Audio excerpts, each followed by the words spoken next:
Hay una pregunta que nadie se ha hecho en voz alta, una pregunta incómoda, de esas que uno prefiere ignorar porque la respuesta duele demasiado. Usted lleva a su familiar herido a la sala de emergencias, llega sangrando, llega con vida, llega a tiempo. Los médicos lo reciben, las enfermeras lo atienden, y usted se queda en esa sala de espera fría, con el corazón en la garganta, creyendo que está en las mejores manos posibles, creyendo que el sistema existe para salvarlo, creyendo que dentro de ese hospital, al menos ahí, nadie le desea el mal. Pero, ¿y si la persona que decidía si su familiar vivía o moría esa noche tenía tatuajes debajo del uniforme? ¿Y si la misma mano que administraba el suero era la mano que cobraba la renta en su colonia? ¿Y si el expediente clínico que documentaba la herida de su ser querido llegaba a manos de la pandilla antes de que usted terminara de rezar en esa sala de espera? Eso no es una hipótesis. Eso no es especulación ni guión de ficción. Eso ocurrió en El Salvador, durante años, en hospitales públicos del Sistema Nacional de Salud.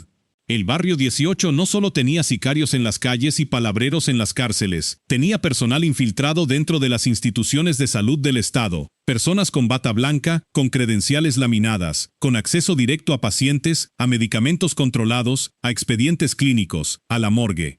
Personas que decidían, de forma deliberada y calculada, quién recibía atención prioritaria y quién esperaba demasiado, quién llegaba estable al quirófano y quién llegaba cuando ya era tarde.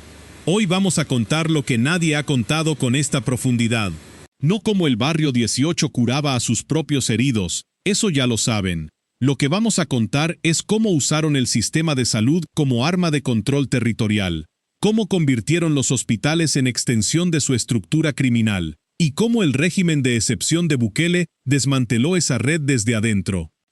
Si usted es salvadoreño, si vivió los años en que las pandillas controlaban cada esquina de este país, si recuerda llevar a alguien a urgencias con miedo de que afuera lo estuvieran esperando, entonces lo que viene en este documental le va a revolver el estómago, porque no solo había que tener miedo afuera del hospital, había que tener miedo adentro también. Suscríbase ahora a Expediente Salvador, no lo haga por el canal, hágalo porque estas historias merecen ser contadas y merecen ser escuchadas por cada salvadoreño en el país y en la diáspora que creyó alguna vez que el hospital era tierra neutral.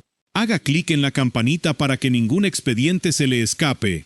Contextualicemos. El sistema público de salud de El Salvador emplea a decenas de miles de personas distribuidas en hospitales nacionales, hospitales regionales, unidades comunitarias de salud y clínicas de LIS. Enfermeros, auxiliares de enfermería, camilleros, trabajadores administrativos, personal de morgue, personal de farmacia, técnicos de laboratorio.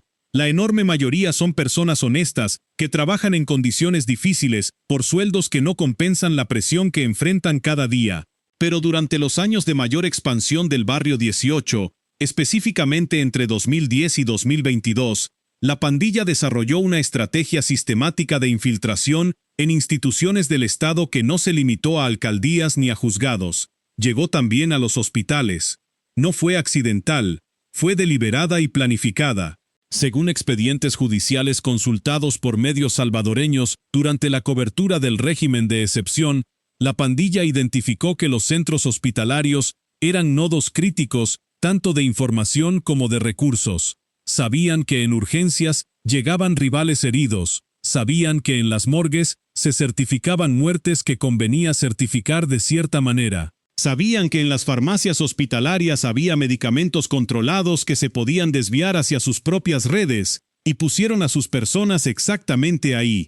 La cifra exacta de cuántos colaboradores del barrio 18 operaron dentro del sistema de salud no ha sido hecha pública en su totalidad.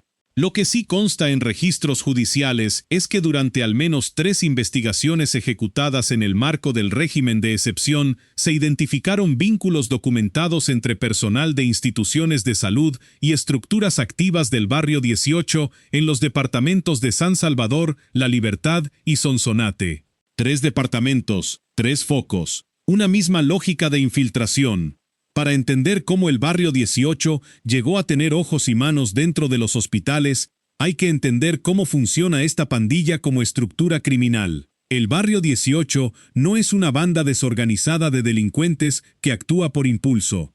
Es una organización con jerarquías internas, con roles claramente definidos, con una lógica territorial que va mucho más allá del homicidio y la extorsión. Tiene lo que en términos criminológicos se denomina una red de inteligencia territorial, y esa red fue construida con paciencia a lo largo de 2 décadas. Desde los años de mayor auge pandilleril en El Salvador, el Barrio 18 aprendió algo que muchas organizaciones criminales de mayor escala ya sabían. El control de un territorio no se ejerce únicamente con violencia, se ejerce con información. Quien sabe primero lo que ocurre en su zona tiene ventaja táctica. Y los hospitales son, para cualquiera que piense en términos de inteligencia territorial, depósitos extraordinarios de información privilegiada y sensible. En una sala de urgencias se sabe quién fue herido, cómo, con qué tipo de arma y a qué hora aproximada. Se sabe si el paciente llegó acompañado o con escolta policial. Se sabe si hay operativos policiales en curso porque los agentes heridos empiezan a llegar. Se sabe si un rival de la pandilla cayó en un enfrentamiento porque su cuerpo o su expediente aparece en el sistema. Para una estructura que necesita saber qué pasa en su territorio en tiempo real, esa información vale tanto como cualquier arma. El reclutamiento de colaboradores dentro del sistema de salud no comenzó con una orden explícita bajada desde la cúpula del Barrio 18. Comenzó, según versiones que han trascendido en investigaciones periodísticas y judiciales salvadoreñas, de forma orgánica, y luego fue sistematizado. Un auxiliar de enfermería que vivía en colonia controlada por la pandilla y que empezó a pasar información a cambio de que le redujeran la renta mensual o simplemente lo dejaran vivir tranquilo. Una trabajadora administrativa que tenía familiares dentro de la estructura criminal y que fue presionada progresivamente hasta acceder. Un camillero joven que necesitaba dinero y que encontró en la pandilla un ingreso secundario que nadie en el hospital iba a detectar fácilmente. Con el tiempo, ese reclutamiento oportunista y de oportunidad se fue volviendo estratégico y deliberado. La pandilla comenzó a identificar jóvenes en sus zonas de influencia que estudiaban carreras técnicas del área de salud y los orientaba, según testigos protegidos citados en causas relacionadas con el régimen de excepción, hacia instituciones específicas. No los enviaban a estudiar medicina general.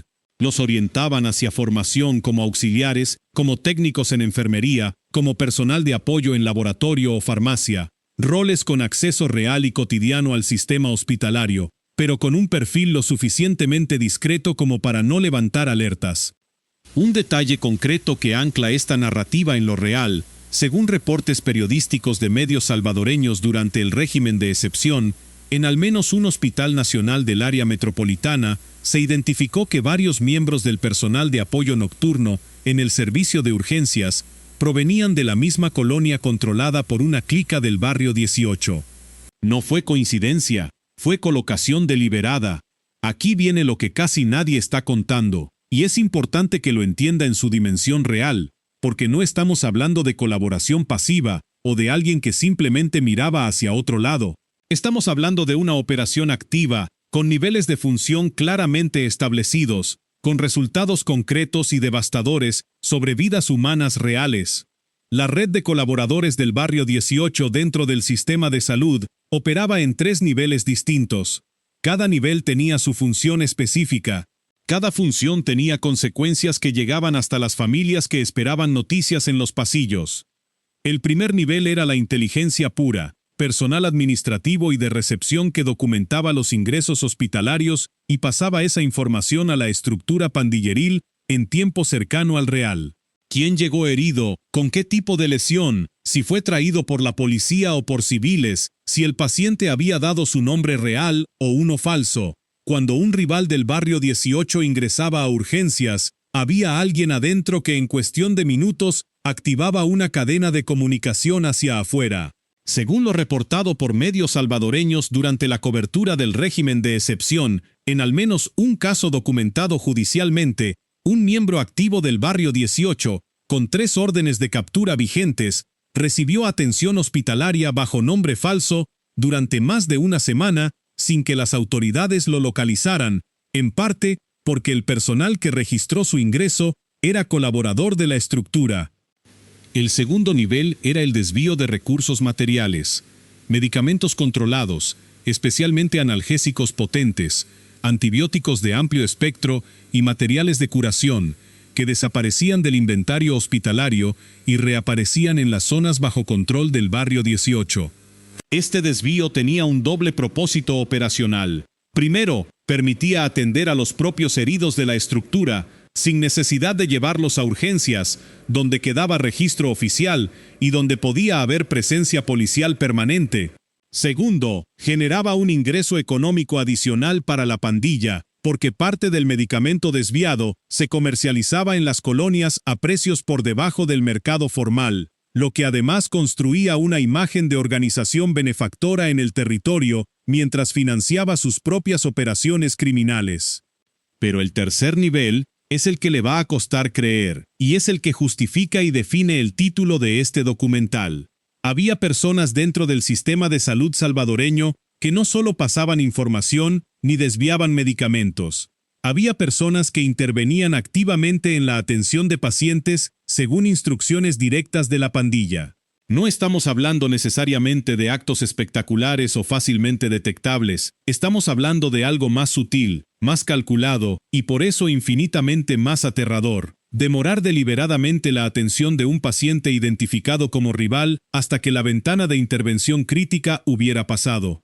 Administrar dosis incorrectas en contextos donde el error no levantaría sospechas inmediatas. Priorizar o despriorizar casos de urgencia en función de la identidad del herido y su relación con la estructura pandilleril, no en función de la gravedad real de la herida.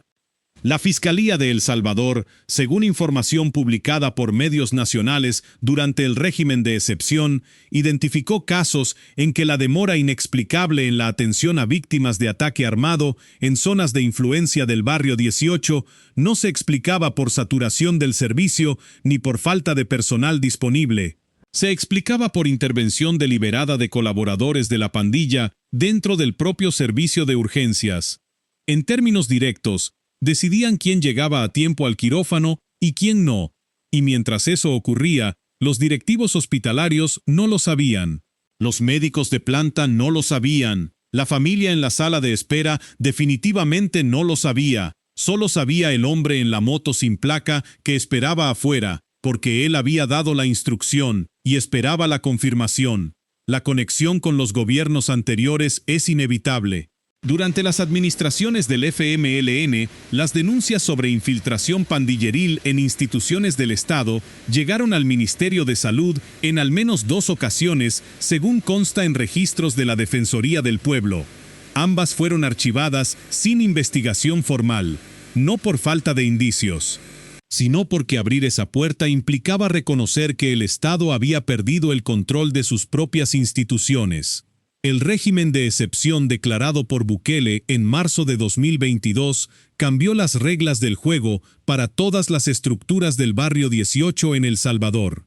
Pero lo que pocos han analizado es que cambió algo muy específico respecto a la infiltración institucional. Por primera vez en la historia reciente del país, las investigaciones no se limitaron a capturar pandilleros activos en las calles o a desarticular clicas en las colonias. Se ordenó auditar sistemáticamente los vínculos entre estructuras criminales y personal empleado por el Estado. Dentro de esas auditorías, que según reportes de la Fiscalía General de la República, incluyeron revisión de expedientes hospitalarios, análisis de registros de inventario farmacéutico y cruces de información entre ingresos a urgencias y bases de datos de capturas pandilleriles, comenzaron a aparecer patrones que no podían explicarse por coincidencia. Ingresos hospitalarios que correlacionaban con operativos policiales fallidos en las mismas fechas. Medicamentos que desaparecían del inventario en períodos que coincidían con enfrentamientos armados en zonas de alta actividad del barrio 18. Personal que había solicitado traslados internos específicos hacia los servicios de urgencias de hospitales ubicados en las zonas de mayor control territorial de la pandilla. Las primeras capturas de colaboradores identificados dentro del sistema de salud no se hicieron públicas con el mismo despliegue mediático que las detenciones de palabreros o cabecillas de clica. Fueron operaciones quirúrgicas y discretas, precisamente porque el gobierno entendió que revelar públicamente la dimensión real de la infiltración en hospitales públicos podría generar un pánico colectivo con consecuencias sobre la confianza ciudadana en el sistema de salud, en un momento en que ese sistema era parte esencial de la operación del propio régimen.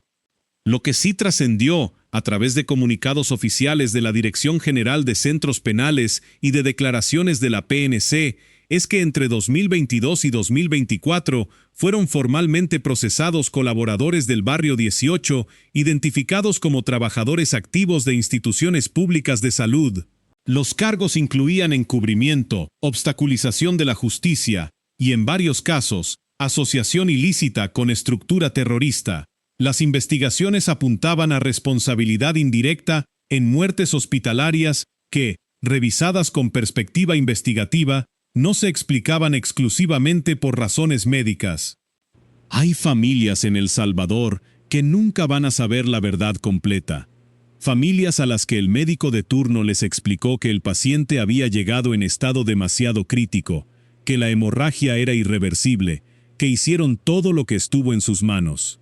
Y esas familias se fueron a casa cargando un dolor que no tenía nombre preciso. No sabían que parte de la demora no fue del tráfico ni de la saturación del sistema. No sabían que hubo una decisión, que alguien tomó esa decisión, que alguien la tomó con plena conciencia de sus consecuencias. No se dan nombres porque las investigaciones continúan activas y porque en este canal no se pone en riesgo a personas que han sufrido suficiente, pero sí se dice esto con claridad. Hay madres que enterraron a sus hijos creyendo que la vida simplemente no alcanzó para salvarlos, y la vida sí alcanzaba. Lo que no alcanzó fue la neutralidad institucional de quienes tenían la obligación de salvarlos.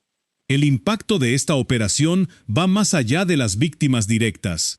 El Barrio 18 utilizó su presencia dentro del sistema de salud para consolidar algo más valioso que cualquier recurso económico en el mundo criminal: el miedo informado.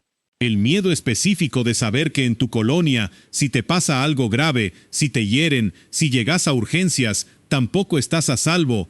Ese miedo no paraliza a una persona, paraliza comunidades enteras, hace que la gente no denuncie, no testifique, no se organice. Porque comprenden que el sistema que teóricamente existe para protegerlos puede estar capturado por los mismos que los amenazan.